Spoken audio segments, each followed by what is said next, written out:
welcome back to Wounded on Sixes. Today we're going to be reviewing updates to my Skitari Hunter cohort list.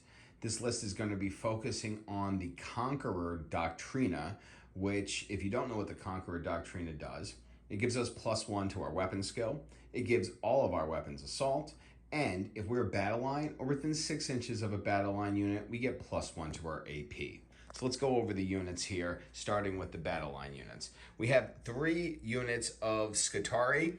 Each one has a arc rifle in it for a little bit of anti-tank. 2 of them are going to have Skitari marshals. 1 is going to have the Canthic Thrall Net, and the other one is going to have Veiled Hunter. The Canthic Thrall Net is essentially going to do the opposite of what it does in our Protector type list.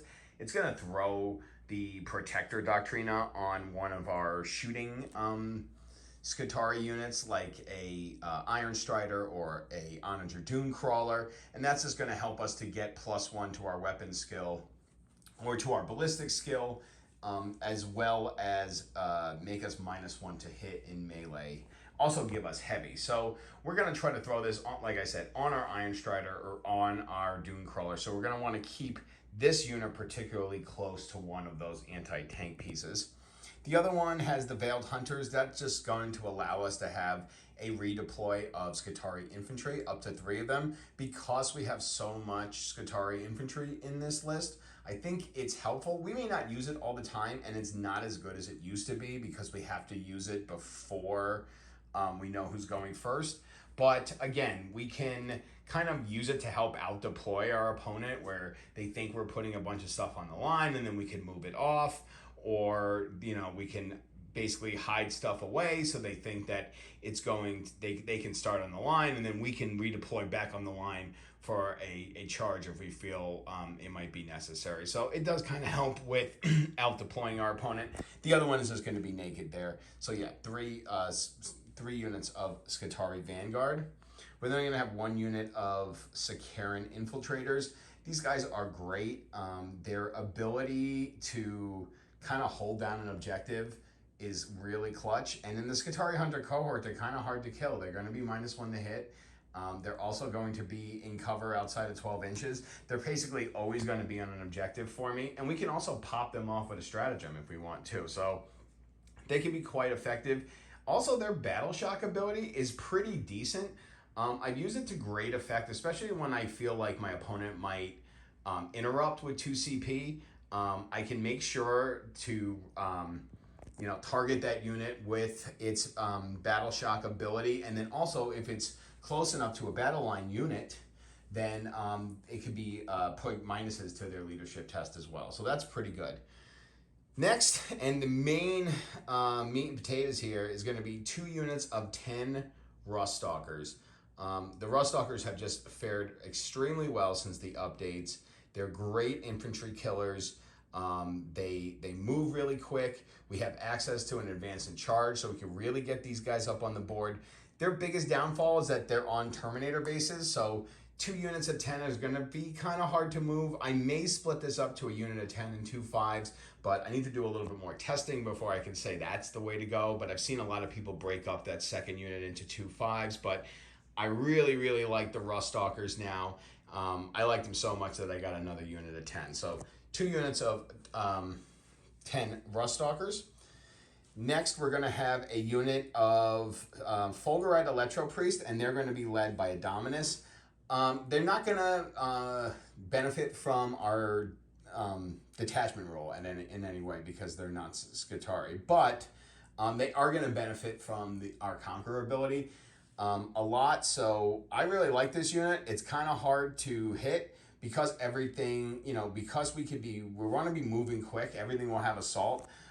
We don't have a way to advance and shoot these guys, but we could certainly use them as a secondary punch once we get in with some Rust Stalkers. So we can go ahead and advance this unit round 1, advance them into cover, and then wait for an opportunity to really come in with them. They're also pretty hard to kill with a 5-up invul and a 4-up feel no pain when they're led by the Dominus. So not bad there. We're then going to have a unit of Dragoons, just 2 of them. The Dragoons are pretty good, and they're way better in Conqueror. They only get 4 attacks, but they do have sustained hits too, and they will be hitting on 3s, and an extra pip of AP on their weapon is going to be really clutch, because I believe it gets it up to -3, which is fantastic. So these guys can really punch up for their cost.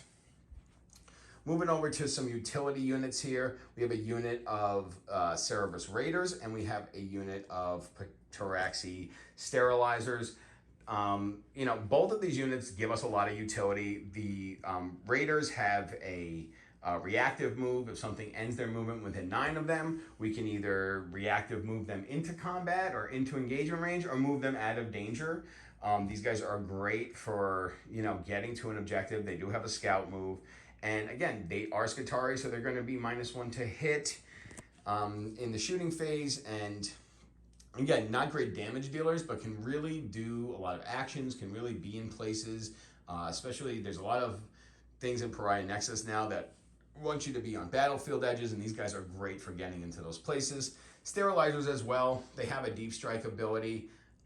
They do have flamers, so they can also hurt the opponent in the Overwatch phase of the game. They're really not bad. And while not fantastic in melee, they do have a little bit of a punch with their talons. Next, we have 2 Knight War Glaves.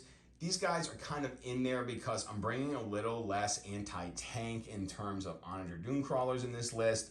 And the 2 War Glaves are awesome because they don't, even though they don't, aren't affected by our Doctrinas, they're also not affected by the negative. So these guys are always going to be hitting on 3s, and they're just all around great vehicles. They have a good anti-tank with their Melt-A-Lance, they have good anti-infantry with their Stubber, and they have a decent melee profile as well with a sweep and a strike.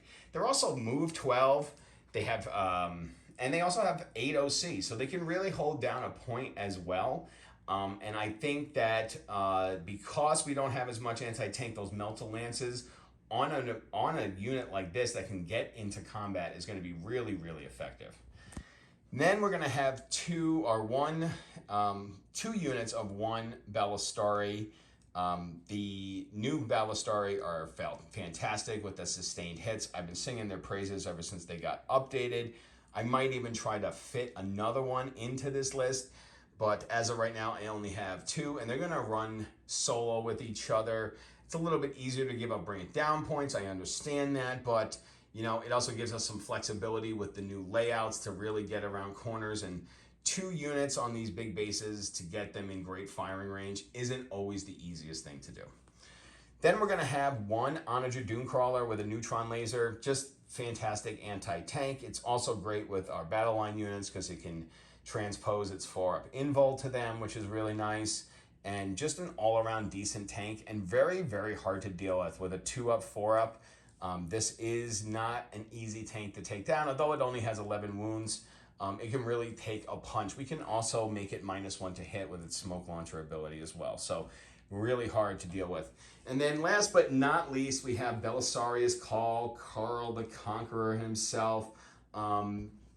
I think the jury's in. This guy's definitely worth his points. I do wish he was a little bit cheaper, but 150 is great. You know, he's a T10 monster. He can go through walls. His aura abilities are really fantastic. The reroll hit rolls of 1, but also the battle line ability is fantastic, especially here where we're only bringing 3 units of Vanguard. Having the ability to turn Belisarius Call into a battle line unit is going to be clutch, especially for things like our Rust Stalkers and our Infiltrators, and even the even these units here, because they all have battle line abilities. Like the Sterilizers will get full rerolls if they're within battle line. The Raiders will get a full 6-inch reactive move if they're near battle line. So, you know, while we don't have as many Vanguard or any Rangers in the list, Belisarius Call can really act as that battle line unit, and we can turn that on when we need to. We can even turn it on late game if we run out of infantry or battle line infantry. So really, really clutch. So again, beginning of the game, take that reroll 1s or hit rolls of 1 aura. Then when you need to, switch it to the battle line. There's also one where you could give everything cover, but it doesn't really make sense in this list because we have so much minuses to hit, and we can get natural cover outside of 12 inches with our Karens and things like that. Him giving an aura of cover really isn't fantastic. Also, everything in 10th edition gets cover, so that's not that great. But the first two abilities, the rerolls and the battle line ability, plus it also allows you to go +1 on your leadership test and your battle shock test as well, which is really good because there's a lot of armies out there that are going to want to screw with our low leadership. And, you know, if we suspect, for instance, of like a Shadow in the Warp from a Tyranids is coming, maybe turn 2 at the beginning of the battle round, we can go with that battle line ability and also get +1 to our leadership abilities and our battle shock test to kind of mitigate some of the problems with Shadow in the Warp, just for instance. So, like I said, this list really takes advantage of the Conqueror doctrine. There's a lot of melee here, but a decent amount of anti-tank and a pretty decent amount of anti-infantry. Between the Vanguard, between the Rust Stalkers, you know, it's going to be hard for another army to be as potent against infantry with this brick right here. So I really like this list. So far, I am 4-1 with my AdMechs and the new rules with my test games. I have not run this particular version yet, the melee version, but I have a feeling it probably performed just as well as my Protector versions have. So let me know what you think of the list. Go ahead and like the video if you would. And if you haven't yet, please go ahead and subscribe to Wounded on Sixes. We're trying to grow the channel, trying to get more videos out, hoping to do some more battle report and battle recap stuff here soon. So please go ahead and subscribe to the video so you know when new videos are coming out and you see it in your feed there. So thanks again for tuning in to Wounded on Sixes. Bye-bye.